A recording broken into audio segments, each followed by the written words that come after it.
আমার যে সময়টা আমি আমার সময় মতো কাজটা করে দিচ্ছি, আমার বায়ার কিন্তু শুধু আমার সময় আমি কাজটা সে পেলেই হলো। আমি 9টা 5টা আমাকে কাজ করতে হবে এমন কিন্তু কোনো কিছু নেই। আমি রাত 12টার সময় বসেও কাজ করে ফেলতে পারছি। হ্যাঁ, তো এই জিনিসগুলোকে কাজে লাগিয়ে একটা ভালো আর্নিং কিন্তু অন্য কোনো ভাবে করা সম্ভব না। আর একটা যেটা যে এত কম বয়স থেকে আমাদের স্টুডেন্টরা যে আয় করার সঙ্গে নিজেদেরকে সম্পৃক্ত করছেন, সেটাতে থেকে তারা কিন্তু তাদের ক্যারিয়ার প্ল্যানিং এর সময় সেই এক্সপিরিয়েন্সটাকে কাজে লাগাতে পারছেন, যে কোন লেভেলের জিনিস আসলে বিক্রি হচ্ছে ইন্টারন্যাশনাল মার্কেটে। কোয়ালিটির যে একটা বিষয়, সেই বিষয়টা কিন্তু কাজ করতে গেলেই বোঝা যায়। আমি একটা ওয়েবসাইট ডিজাইন করতে পারি, কিন্তু কোন ডিজাইনটা আসলে বিক্রি হবে। হ্যাঁ, আমি প্রোগ্রামিং করতে পারি, কিন্তু কোনটা ইন্টারন্যাশনাল লেভেলে অ্যাকসেপ্টেন্স পাবে, সেই জিনিসগুলো কিন্তু আমাদের দেশে এখন যেটা শুরু হয়েছে, এটা যদি আরো বিপুল পরিমাণে হয়, তাহলে স্টুডেন্ট লেভেল থেকেই তারা ওই জিনিসটা জেনে তারপর তারা তাদের প্রফেশনে যাচ্ছে। ধন্যবাদ ফারহানা। প্লিজ এখানে একটা সুখবর দিয়ে একটা এই আলোচনাটা চাই আমি। সুখবরটা হলো এই দুদিন আগেই বাংলাদেশের একটা টিম একটা ইন্টারন্যাশনাল কম্পিটিশনে freelancer.com ওরা একটা এসইও কম্পিটিশন করেছিল। সেই কম্পিটিশনে বাংলাদেশের একটা ছোট টিম, ডেভস টিম নামে একটা ছোট অর্গানাইজেশন আছে, ওদেরকে চিনি আমি, ওরা পার্টিসিপেট করেছিল এবং ওরা কিন্তু সারা ওয়ার্ল্ড এর মধ্যে চ্যাম্পিয়ন হয়েছে। সারা ওয়ার্ল্ড এর মধ্যে চ্যাম্পিয়ন, $15,000 এবং $15,000 তারা অ্যাওয়ার্ড পাচ্ছে এবং আজকে রাতে তারা এটা সেলিব্রেট করছে। জি ধন্যবাদ। টেলিফোন আছে, আপনার শুনি। হ্যালো হ্যালো, আসসালামু আলাইকুম। ওয়ালাইকুম আসসালাম। আমি বাপ্পি বলছি বনশ্রী থেকে। জি, আমি এই যে পিটিসি যে সাইটগুলোর লিস্ট দেওয়া হয়েছিল, আমরা লিস্ট পেয়েছি প্রেস কনফারেন্সের পরে প্রায় 53টা সাইটের লিস্ট পেয়েছি যে এই সাইটগুলো প্রতারণামূলক ব্যবসা করছে। আসলে বেসিসের ওয়েবসাইটে কিন্তু এই সাইটগুলোর লিস্ট দেওয়া হয়নি। আমার দাবি যে বেসিসের ওয়েবসাইটে এই ধরনের লিস্ট সংযুক্ত করে একটা সচেতনতামূলক ব্যবস্থা নেওয়া হোক এবং অবশ্যই নিউজ পেপারে ওইগুলো পাবলিশ করতে হবে। আর আরেকটা বিষয় আমি শুনেছি, আমার কাছে কোনো প্রমাণ নেই, যে ইন্টারন্যাশনালি অনেক পিটিসি সাইট আছে যারা কিনা পেমেন্ট দেয় আর কি। আমাদের যেরকম আমাদের তো বাংলাদেশের সব কোম্পানিগুলোই প্রায় প্রতারণা করে যাচ্ছে, কিন্তু আমি শুনেছি যে ইন্টারন্যাশনালি নাকি অনেক পিটিসি সাইট আছে যারা কিনা পেমেন্ট দেয়। তো আমাদের মনে হয় যে যদি আসলেই এরকমটা হয়ে থাকে, তাহলে বাংলাদেশের যে পিটিসি সাইটগুলো আছে তাদের আসলেই পেমেন্ট দেওয়ার ক্যাপাবিলিটি আছে কিনা, বা তারা যে অ্যাড গুলো দিচ্ছে এগুলো কি ফেক কিনা, এগুলো যাচাই বাছাই করে একটা জনগণের সামনে এটা প্রকাশ করা আর কি। ধন্যবাদ। ফারহানা কোনো কমেন্ট করবে?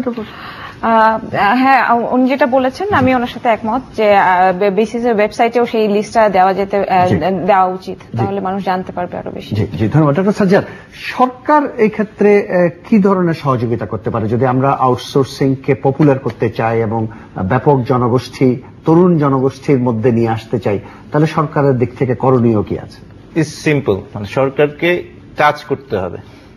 ডিজিটাল বাংলাদেশ বা এসব শব্দ বেশি না বলে কাজ করতে হবে। সেখানে কাজটা হচ্ছে, আমি সবসময় এর আগেও বলেছি, ইন্টারনেট। সেই আমাদের সেকেন্ড একটা সাবমেরিন কেবল লাগবে, সিম্পল। পেমেন্ট গেটওয়েটা ঠিক করতে হবে। পেমেন্টের আমাদের ছেলেদের এই এখন বর্তমানে প্রায়, আমার কাছে স্ট্যাটিস্টিক আছে, প্রায় 20-30,000 ছেলে পেলে ফ্রিল্যান্সিং করছে। তার মধ্যে হয়তো 5,000ও যদি ইনকাম করে ভালো মতো, 30-40 হাজার টাকা করে, সেখানে একটা বিশাল অংশ শুধু নষ্ট হয়ে যাচ্ছে। গভর্নমেন্টও পাচ্ছে না, ব্যাংকের মাধ্যমে আসছে না, বা ইন্টারন্যাশনাল ব্যাংকের মাধ্যমে আসছে। পেমেন্ট গেটওয়েটা একটা খুবই জরুরি। কেন এটা দেরি হচ্ছে, পেপলের সাথে আমরা কেন করতে পারছি না, আমার বোধগম্য নয় এতদিন ধরে। আর এটা দেরি করার কোনো সুযোগ আর নেই। তারপর সেকেন্ড, সাবমেরিন কেবল অবশ্যই যত তাড়াতাড়ি সম্ভব করা উচিত। আর থার্ড যেটা বলবো সেটা হচ্ছে, আমি আগে থেকেই বলছি, সবসময় বলছি, সেটা হচ্ছে ইউনিভার্সিটিগুলিকে, বা অ্যাটলিস্ট ইউনিভার্সিটি যত ঢাকা শহরে সারা বাংলাদেশে ইউনিভার্সিটিগুলি আছে, বিশ্ববিদ্যালয় কলেজগুলি আছে, সেখানে যত বেশি সম্ভব ব্যান্ডউইথ ফ্রি দেওয়া। এটা পাবলিক ইউনিভার্সিটি হতে পারে, সেটা প্রাইভেট ইউনিভার্সিটি হতে পারে, যে কোনো ইউনিভার্সিটি। আমি অবাক হয়ে যাই, আমাদের মাত্র সাবমেরিন কেবলে 24 গিগাবাইট যে ক্যাপাসিটি, সেটাই আমরা আনইউটিলাইজড। এটা আমার কাছে এখনো বোধগম্য নয়। তাহলে হাও আমরা বলতে চাই যে আমরা ডিজিটাল বাংলাদেশের দিকে আগাচ্ছি? আমি এটা এখনো বুঝতে পারছি না এরা কি করছে। যদিও বলছে যে আমরা এখানে বিভিন্ন গ্রামে গঞ্জে অনেক কিছু করা হচ্ছে, তথ্য সেবা দিচ্ছে, that is very good. But আমার যে একটা বিশাল কর্মযোগ্য হাতছানি দিচ্ছে এবং সবাই আমাদের দিকে তাকিয়ে আছে এবং সব স্ট্যাটিস্টিক্স আমরা এটা হারিয়ে ফেলবো। আমরা মানে 3টা জিনিস করা উচিত, আর কোনো ইনভেস্টমেন্ট নাই ফ্রিল্যান্সিং এ।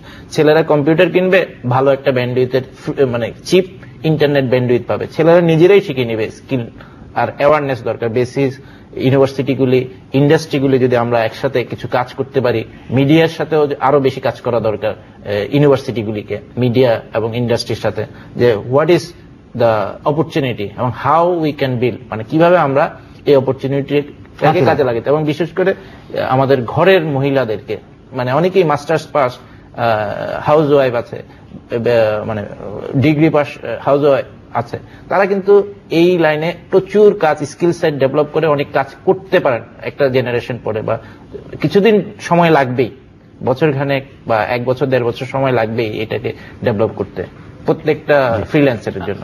ধন্যবাদ। আপনার মাধ্যমে আমি একটা জিনিস, আমাদের সময় কিন্তু শেষ হয়ে আসছে, আপনার মাধ্যমে একটা জিনিস আমি বাংলাদেশ ব্যাংকে জিজ্ঞেস করতে চাই, বিশেষ করে আতিউর রহমান সাহেবকে জিজ্ঞেস করতে চাই, যদি এটা উনি দেখেন বা কোনোভাবে তার নজরে যায়। এখন যারা কাজ করেন ঘরে বসে, তারা এক ইয়েতে $500 বেশি তারা আনতে পারেন না, বাইরে থেকে বিদেশ থেকে আনতে পারেন না $500। বাট $1000 হয়ে যায়, $1000 পরে একটা ফর্ম ফিল আপ করতে হয়। আমার কথা হলো যে টাকা তো আমি বাইরে পাঠাচ্ছি না, ভেতরে আসছে, আসার ক্ষেত্রে এই এমবার্গোটা কেন? আমি এই টাকাটা যদি বাইরে আর্ন করি, বাইরে আমার থেকে পাঠায়, আমাকে কেন ফর্ম ফিল আপ করতে হবে? বাংলাদেশ ব্যাংকে একটা সি ফর্ম আছে, সেটা দিতে হবে, ব্যাংকে আমাকে এক গাদা কাগজপত্র ফিল আপ করতে হবে কেন? আমি আর্ন করছি। Exactly right. কেন আমাকে এই কাজটা, আমি টাকা বাইরে পাঠাতে গেলে বলতে পারি মানি লন্ডারিং হবে, এই হবে, মানে এটা অনেকটা আর্ন করে অপরাধ করে ফেলে, অপরাধ করে না, আসলে তো তাই, অপরাধী করেছেন রেকর্ডের জন্য দরকার হয়, রেকর্ডের জন্য বা টেরোরিজম, রেকর্ডের জন্য। আরেকটা জিনিস যেটা হচ্ছে যে পেপ্যালের কথা আপনি বলেছেন, বেসিস পেপ্যালের সঙ্গে কাজ করছে পেপ্যালকে বাংলাদেশে নিয়ে আসার জন্য। পেপ্যাল বাংলাদেশ ভিজিটও করে গেছে এবং খুব শীঘ্রই বাংলাদেশে তারা তাদের অপারেশন শুরু করবে, এটা আশা করা হচ্ছে।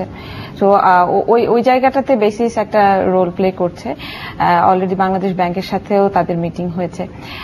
আরেকটা যেটা, যে এই মুহূর্তে যেভাবে ফ্রিল্যান্সাররা টাকাটা নিয়ে আসছে, সেটা কিন্তু কোথাও কোনো রেকর্ড নাই। হ্যাঁ, তো ওই রেকর্ডটা আসলে হয়তো আমরা বলতে পারবো যে আসলে আমরা কত টাকা আর্ন করছি ফ্রিল্যান্সিং বা আউটসোর্সিং থেকে। রেকর্ডেড যেটা আছে সেটা হচ্ছে 45 মিলিয়ন, যেটা এই বছর এক্সপেক্ট করা হচ্ছে, আমি গত বছর এটা 45 মিলিয়ন, এবছর এক্সপেক্ট করা হচ্ছে ওটা 70 মিলিয়ন ছাড়িয়ে যাবে। ফ্রিল্যান্সিংটা যদি ওইভাবে রেকর্ডেড হতো, তাহলে হয়তো 100-120 মিলিয়ন এর মতো একটা অ্যামাউন্ট। ফারহান, একটা টেলিফোন আছে, আমি নিচ্ছি, একটু পরে দিচ্ছি। টেলিফোন আছে। হ্যালো হ্যালো, লাইনটা কেটে গেছে, ডক্টর সাজ্জাদ। হ্যাঁ, এখানে আবারও বলছি যে ফ্রিল্যান্সিং কে আমাদের সাধুবাদ জানাতে হবে, এদেরকে সুযোগ করে দিতে হবে। আমি শুনতে পাচ্ছি আমার অনেক ফ্রিল্যান্সার, আমার স্টুডেন্ট আছে যারা ইনকাম করছে, তারা আমাকে কয়েকটা পয়েন্ট বলে দিয়েছে। সেটা হচ্ছে বেসিস বা সরকার বা গভর্নমেন্ট ব্যাংক যাতে কোনো উপায়ে এদেরকে একটা ট্যাক্স সিস্টেমে আনতে চাচ্ছে, ট্যাক্সেশন করতে যাচ্ছে। আমি এটা বলবো যে এখন এটা সময় না, ট্যাক্স করার সময় আমরা অনেক পাবো। আমরা আগে বিল্ড আপ করে নেই, আমাদের ছেলেদেরকে গ্রাউন্ড করে নেই। আমরা একটা $1 বিলিয়ন ইন্ডাস্ট্রির দিকে যেতে হলে আমাদেরকে ইন্টারনেট সেবা দিতে হবে, পেমেন্ট গেটওয়ে করতে হবে, এবং এই যে $1000, আমি যেটা জানি যে $1000 পরেই একটা ফর্ম ফিল আপ করতে হয়, এইসব হ্যাসেল থেকে বের হয়ে ইজি করা, মনিটরিং, হ্যাঁ, টেরোরিজমের ব্যাপার আছে, কিছু জিনিস আছে, সেগুলি দেখার জন্য $10,000 ক্যাপ তো আছেই, বা একটা $5,000 বা $10,000 একটা ক্যাপ করে দিয়ে তখন একটু ইনফরমেশন দিতে হবে যে if someone getting $10,000 there is একটা ইনফরমেশন দিতে হবে যে আমি এখান থেকে এই কারণে পাচ্ছি, দ্যাটস এনাফ। কিন্তু ট্যাক্সেশনে আমি আবারও রিকোয়েস্ট করবো, ট্যাক্সেশনে যাতে এখন না যায়। মানে ট্যাক্সেশনে গেলে হয়তো আরেকটা সমস্যা, যারা অল্প টাকা কামাচ্ছে তাদের একটা সমস্যা হবে। ট্যাক্সেশন গেলেও এটা সুচিন্তিত ভাবে যাওয়া উচিত, সবার সাথে আলোচনা করে, যারা ফ্রিল্যান্সার আছে তাদেরকেও মাঠে নিয়ে আসা, তাদেরকে তাদের অভিমত না নিয়ে। ধন্যবাদ ফারহানা। একটা তো পেমেন্ট গেটওয়ে, আরেকটা যেটা আমি মনে করি যে আমাদের সবার করা উচিত, ইন্ডাস্ট্রি, সরকার, সবার কাছ থেকে যে স্কিল ডেভেলপমেন্টের জন্য একটা ইনস্টিটিউট করা, প্রশিক্ষণের জন্য।